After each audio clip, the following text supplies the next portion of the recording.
तो 100 शब्द प्रति मिनट गति का डिक्टेशन दे रहा हूँ। डिक्टेशन में जो आउटलाइन आ रही है पहले उसको देख लें। भारतीय प्रधानमंत्री देश के लिहाज से स्वागत योग्य, मूल रूप से संयुक्त राष्ट्र महासभा, राष्ट्राध्यक्ष, राष्ट्र प्रतिनिधि, आर्थिक सामाजिक रूप से अलग अलग ढंग से, विशेष रूप से समावेशी सरकार, रूस और चीन, भारत के लिए जवाब दे दिया गया है।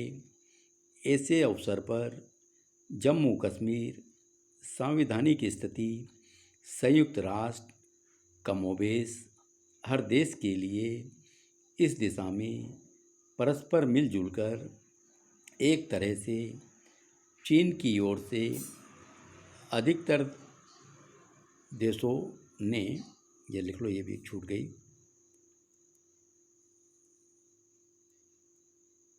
अधिकतर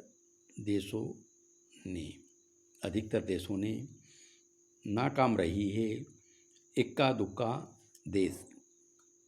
अब डिक्टेशन लिखें सब, तो सब प्रति मिनट गति का।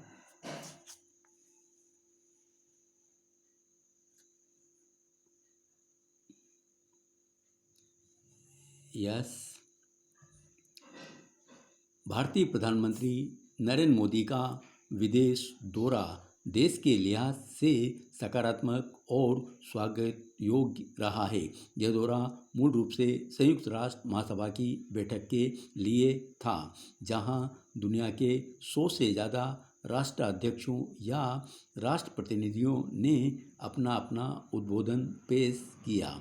अत्यंत महत्वपूर्ण मोड़ पर खड़ी दुनिया में कई नेताओं ने परोक्ष तो कई नेताओं ने प्रत्यक्ष उपस्थिति में महासभा को सार्थक सिद्ध किया। वहां भारतीय प्रधानमंत्री की प्रत्यक्ष उपस्थिति से भारत के पक्ष को निस्संदेह मजबूती मिली है।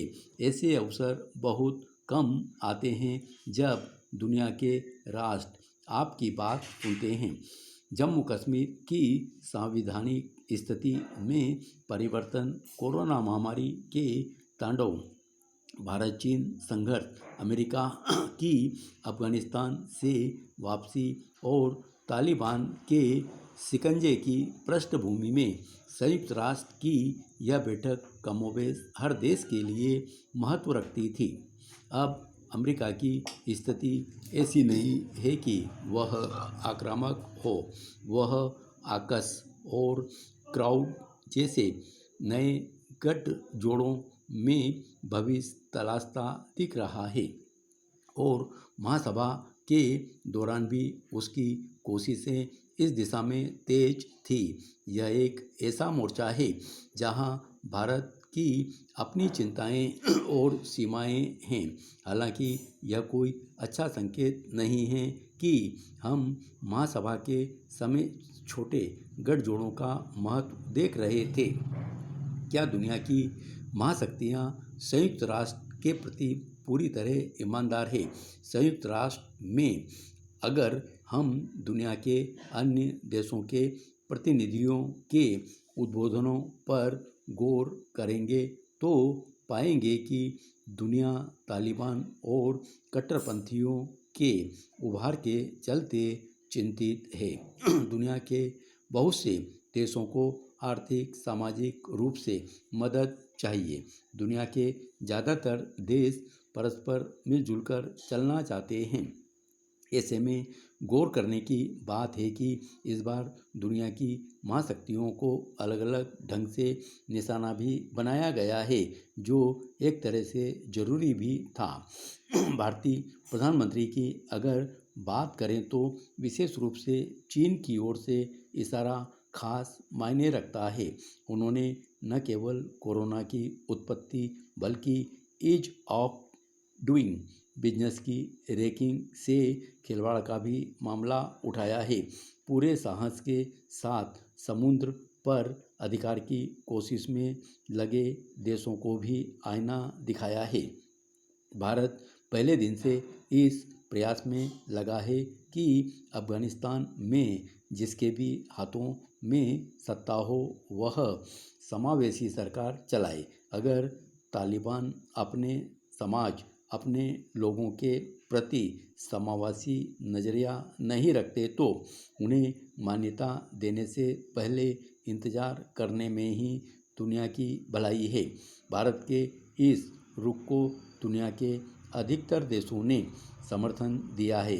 रूस और चीन जैसी शक्तियों के साथ ही पाकिस्तान की कोशिशें भी नाकाम रही हैं। तालिबान पर महासभा से जो दबाव पड़ा है उसकी रोशनी में हम सुधार की उम्मीद रख सकते हैं।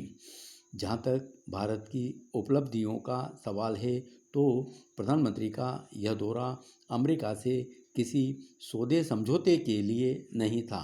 फिर भी अमेरिकी राष्ट्रपति और उपराष्ट्रपति के साथ प्रधानमंत्री की मुलाकात को हम सकारात्मक करार दे सकते हैं। बातचीत में भारत के लिए कोई अप्रिय बात नहीं हुई है।